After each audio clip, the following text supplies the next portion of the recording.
Të dashur dëgjues të Radio Maris, qoftë leftuar Jezu Krishti. Jeni duke u shoqëruar me emisionin Liturgjia e Fjalës. Ju ftojmë në vazhdim të ndiqni leximet të Meshës së Shenjtë të së dielës të ngjiturit e Zotit në qiell, shëlbumit, cikli A. Leximin e parë lexon Leonida Mema i Gegaj, psalmin Arta Jashari. Leximin e dytë Linda Krasniqi. Ndërsa ungjillin dhe komentin e ungjillit nga Dom Ambroz Demaj. Hiri i Zotit qoftë me ju të gjithë. Lexim prej veprave të apostujve.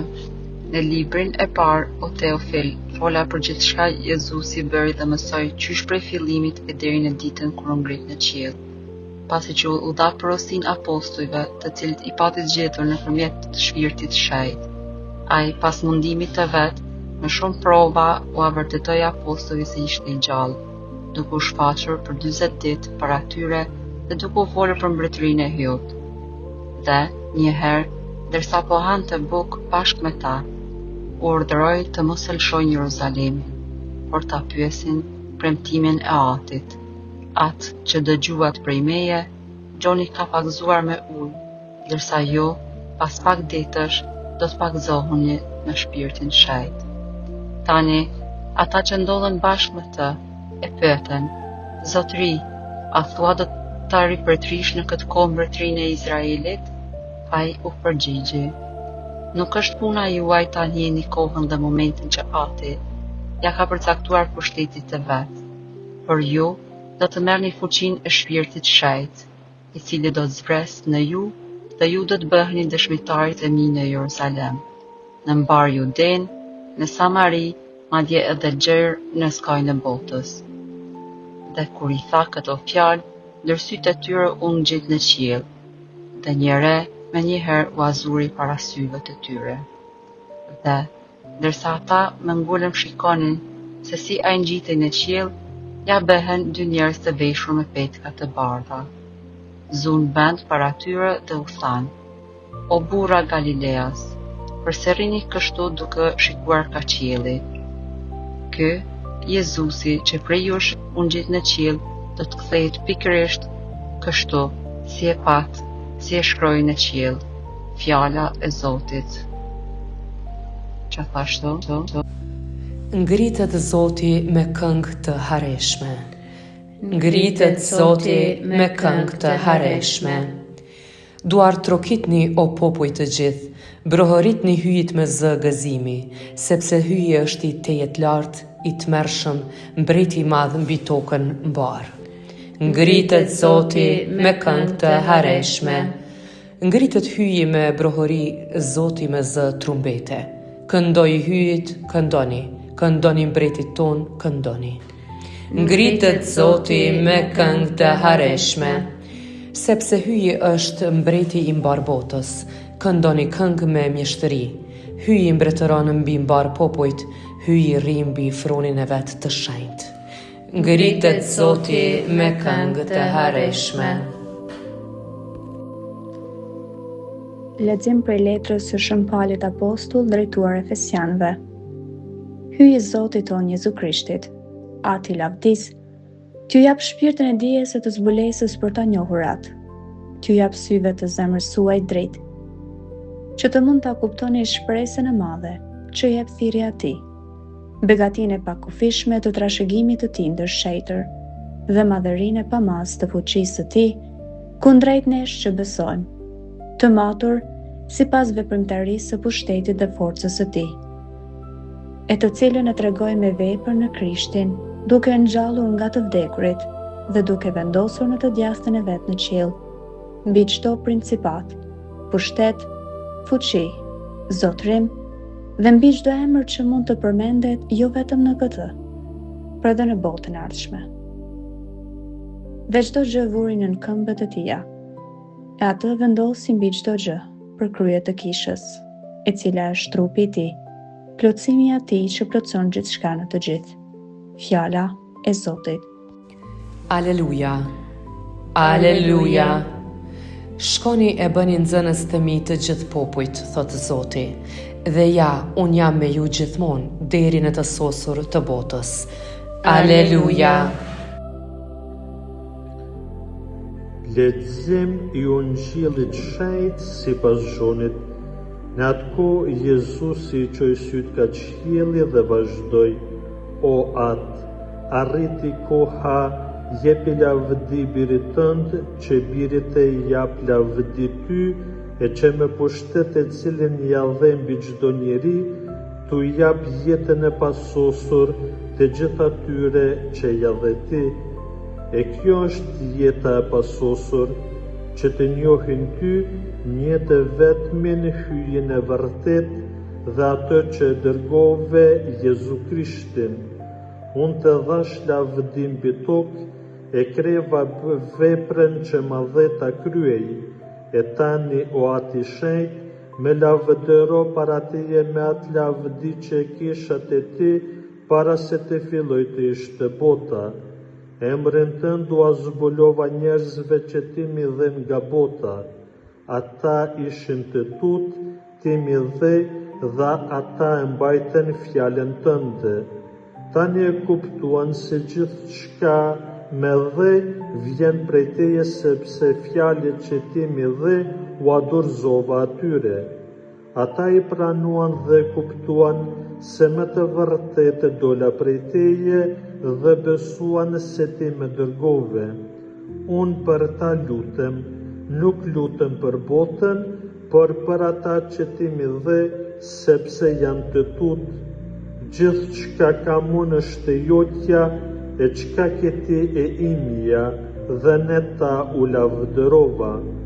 Unë nuk rri në botë, e ata janë në botë, e unë po vij te ti o ati shenjt. Ruaj në emër tënd ata që ti mi dhe, që të jenë një sikur se ne. Fjala e Zotit. Të dashur vëllezër e motra, të dashur dëgjues të Radio Maris, qoftë levdue Jezu Krishti. Jemi akoma në kohën e shenjtë e Pashkëve, ku dëgjojmë nëpërmjet leximeve dhe Ungjillit të sotshëm mbi rëndësinë e lutjes, sa rëndësishme është lutja në jetën e të krishterit, e një besimtari që dëshiron të jetë i lidhur, të qëndroj besnik ndaj Zotit.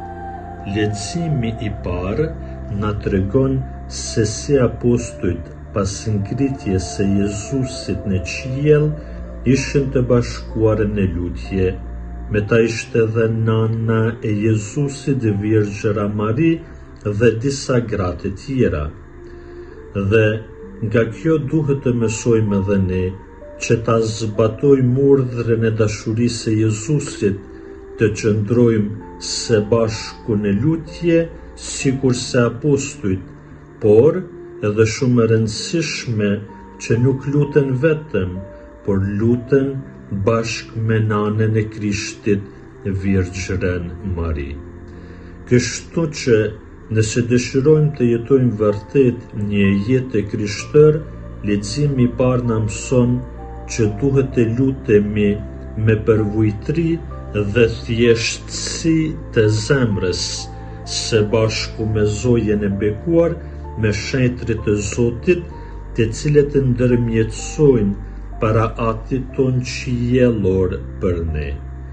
Në leximin e dytë, Shën Pjetri Apostull na porosit që të gëzohemi si pjesëtar të mundimeve të Krishtit, por gjithmonë duke lavdëruar emrin e Krishtit edhe në sprova të ndryshme që na sjell jeta, edhe në mundime të ndryshme që na shkaktohen, gjithmonë duhet të gëzohemi, sepse është vetë Biri i Zotit, ai i cili na mëson që nëpërmjet mundimeve arrihet në lavdi.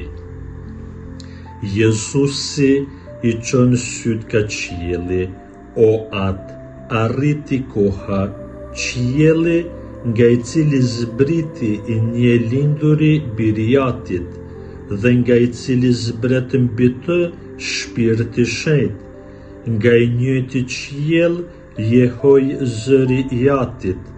Këtu kuptojmë se Jezusi I lutet Atit e vet që t'i jap lavdin të cilën e kishte te Ati, e në këtë mënyrë që të mund t'u jap jetën e pasosur, e jeta e pasosur është që të njohin ty një të vetmin hyjen e vërtet, atë që e dërgove Jezu Krishtin.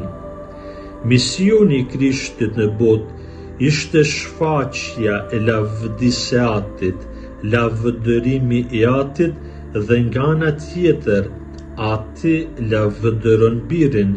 Kështu shohim një jetë hyjnore, biri dëshiron ta lavdëroj Atin dhe Ati birin.